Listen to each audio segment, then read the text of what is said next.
নমস্কাৰ বন্ধু-বান্ধৱীসকল, মোৰ এই তৃষ্ণা ইউটিউব চেনেলটোত আপোনাক স্বাগতম জনাইছোঁ। আজি গৈ আছোঁ নলবাৰী।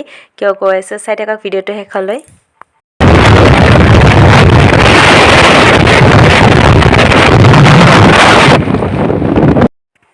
ব্ৰিজ পাৰ হৈ কিনে আজ্ঞাধৰি গণেশ মন্দিৰটো পালোঁ।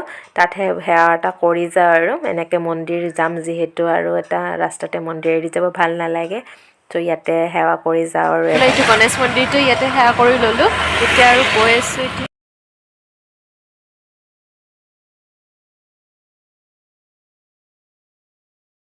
নলবাৰী সাৰজৰা আশ্ৰমৰ ভিতৰেনে সোমাই যাম। গৈ কিনে দেখাই আছোঁ কি আছে। চবেই অহাসকলে জানে শিৱ মূৰ্তি এটা আছে। তো গৈ কিনে দেখাই আছোঁ। আজি আমিও আহিলোঁ, চাই থাকক ভিডিঅ'টোত।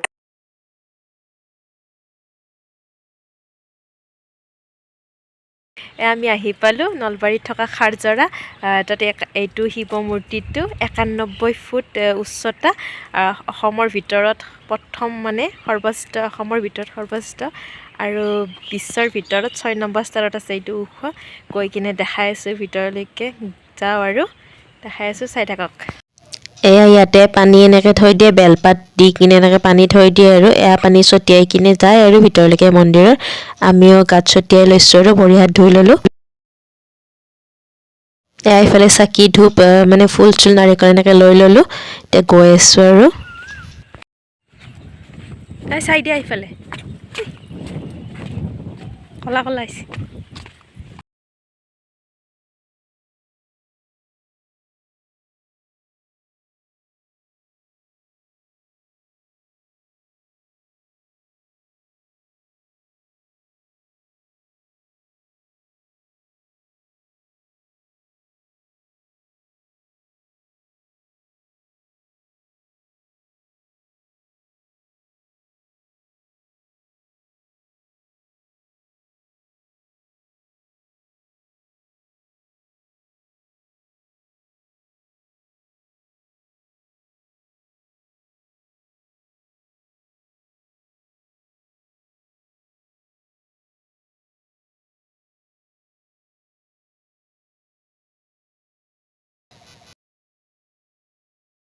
ফাটা নাই গালিতো একো নহয়।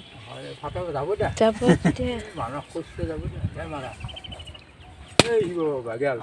পানীটো তাত দিয়া, ওপৰত দিয়া।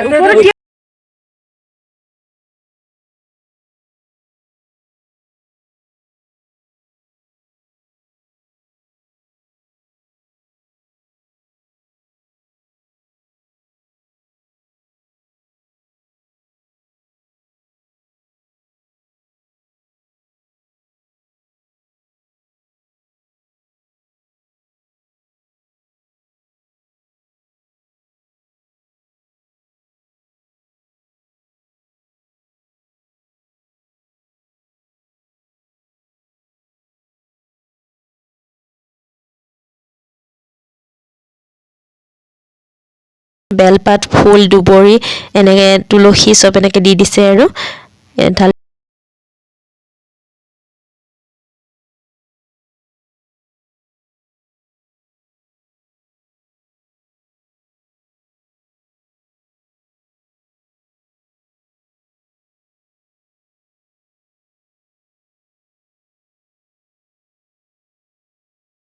আহিলোঁ। কৈ আছোঁ এতিয়া তলৰ পৰা ভালদৰে দেখাই আছোঁ।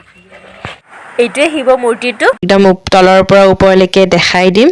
এইটোৱে হৈছে অসমৰ ভিতৰত সৰ্ববৃহৎ আৰু বিশ্বৰ ভিতৰত 6ষ্ঠ স্থানত 6 নম্বৰ স্থানত আছে। চাওক